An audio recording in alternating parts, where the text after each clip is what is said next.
ಒಂದಲ್ಲ ಎರಡಲ್ಲ ಕಳೆದ 9 ವರ್ಷಗಳಿಂದ ಆಮೆಗತಿಯಲ್ಲಿ ನಡೆಯುತ್ತಿರುವ ರಾಷ್ಟ್ರೀಯ ಹೆದ್ದಾರಿ 75 ಶಿರಾಡಿ ಘಾಟ್ ರಸ್ತೆ ಅಗಲೀಕರಣ ಕಾಮಗಾರಿ ಬರುವ ಜೂನ್ ಒಳಗೆ ಮುಗಿಯಲಿದೆ ಎಂದು ಸಚಿವರು ಸಂಸದರು ಸೇರಿ ಅನೇಕರು ಹೇಳಿದ್ದಾರೆ. ಆದರೆ ಜೂನ್ ಒಳಗೆ ಕಾಮಗಾರಿ ಮುಗಿಯುವುದು ಅನುಮಾನ ಎನ್ನಲಾಗ್ತಿದೆ. ಹೀಗಾದ್ರೆ ಇನ್ನೇನು ಮಳೆಗಾಲ ಸಮೀಪಿಸುತ್ತಿರುವುದರಿಂದ ಅಷ್ಟರಲ್ಲಿ ಕಾಮಗಾರಿ ಮುಗಿಯದಿದ್ರೆ ಈ ಬಾರಿಯೂ ಮಳೆಗಾಲದಲ್ಲಿ ಶಿರಾಡಿ ಘಾಟ್ ರಸ್ತೆಯಲ್ಲಿ ವಾಹನ ಸಂಚಾರ ಅಸ್ತವ್ಯಸ್ತವಾಗುವುದು ಖಚಿತ ಎಂಬ ಆತಂಕ ಮೂಡಿದೆ.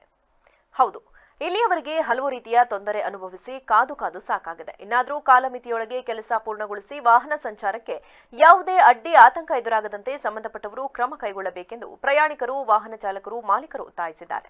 ಹಾಸನದಿಂದ ಸಕಲೇಶಪುರ ತಾಲೂಕು ಮಾರನಹಳ್ಳಿಯವರೆಗೆ ಚತುಷ್ಪಥ ಸಿಮೆಂಟ್ ರಸ್ತೆ ಕಾಮಗಾರಿ ಆರಂಭಗೊಂಡು ಬರೋಬ್ಬರಿ 9 ವರ್ಷ ಕಳೆದಿವೆ. ಆದರೆ ಇದುವರೆಗೂ ಕಾಮಗಾರಿ ಪೂರ್ಣಗೊಂಡಿಲ್ಲ. ಹಾಸನ ಸಕಲೇಶಪುರದವರೆಗೂ ವರ್ಕ್ ಪೂರ್ಣ ಆಗಿದೆ.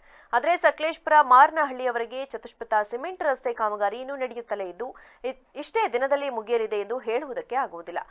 2 ತಿಂಗಳ ಹಿಂದೆ ಡಿಸಿ ಸತ್ಯಭಾಮ ಅವರು ಎನ್ಎಚ್ಎಐ ಅಧಿಕಾರಿಗಳೊಂದಿಗೆ ಸ್ಥಳ ಪರಿಶೀಲನೆ ನಡೆಸಿ ಏಪ್ರಿಲ್ ಅಂತ್ಯ ಅಥವಾ ಮೇ ಮೊದಲ ವಾರದಲ್ಲಿ ಕಾಮಗಾರಿ ಮುಗಿಸಿ ವಾಹನ ಸಂಚಾರಕ್ಕೆ ಅನುವು ಮಾಡಿಕೊಡಬೇಕೆಂದು ಗಡುವು ನೀಡಿದ್ದರು.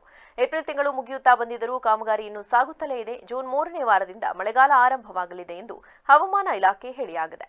ಆದರೆ ರಸ್ತೆ ಕಾಮಗಾರಿ ಮುಗಿಯುವ ಲಕ್ಷಣ ಕಾಣುತ್ತಿಲ್ಲ. ಸದ್ಯ ಕಾಮಗಾರಿ ಕೊಂಚ ವೇಗ ಪಡೆದುಕೊಂಡಿದೆಯಾದರೂ ಮಳೆಗಾಲ ಬಿರುಸು ಪಡೆಯುವ ಹೊತ್ತಿಗೆ ಕಾಮಗಾರಿ ಮುಗಿಸಿ ವಾಹನ ಸಂಚಾರಕ್ಕೆ ಯಾವುದೇ ಅಡೆತಡೆ ಇಲ್ಲದಂತೆ ಅವಕಾಶ ನೀಡುವುದು ಬಹುತೇಕ ಅನುಮಾನವಾಗಿದೆ.